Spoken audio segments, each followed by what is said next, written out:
মাহমুদুর রহমান মান্না বলেছেন, শাপলা প্রতীক যদি তাদের এনসিপিকে দিয়ে দেয় কোনো মামলা করব না। মাহমুদুর রহমান মান্না, সভাপতি, নাগরিকত্ব। তারপর এনসিপি এটাকে পোস্ট করে বলেছেন, অবশেষে এনসিপির শাপলা প্রতীক পেতে আর কোনো আইনি বাধা এবং রাজনৈতিক কোনো বাধাই অবশিষ্ট রইল না। নির্বাচন কমিশন এনসিপিকে শাপলা প্রতীক বরাদ্দ দিতে প্রথমে যখন আইনি বাধা দেখালো, তখন এনসিপির লিগ্যাল উইং হাতে কলমে ধরে বুঝিয়েছে যে এনসিপির শাপলা প্রতীক পেতে কোনো আইনি বাধা নেই। তখন নির্বাচন কমিশন হাজির করলো রাজনৈতিক বাধা রয়েছে। এনসিপি বলল কি সেটা, তারা জবাবে বলল, শাপলা প্রতীক আপনাদের আগে নাগরিক ঐক্য চেয়েছে, তাই শাপলা দিয়ে দিলে তাদেরকেই দিতে হবে।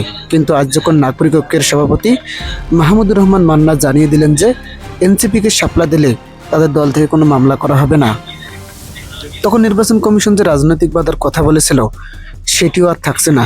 অর্থাৎ শাপলা পেতে আইনি এবং রাজনৈতিক কোনো প্রতিবন্ধকতা নেই। আমরা নির্বাচন কমিশনকে স্পষ্ট করে বলতে চাই, আপনারা সাংবিধানিক প্রতিষ্ঠান হিসেবে আপনাদের নিরপেক্ষতা বজায় রাখুন, স্বেচ্ছাচারিতা পরিহার করুন, দলীয় প্রভাব থেকে বের হয়ে জনগণ ও রাষ্ট্র প্রতিষ্ঠান হয়ে উঠুন।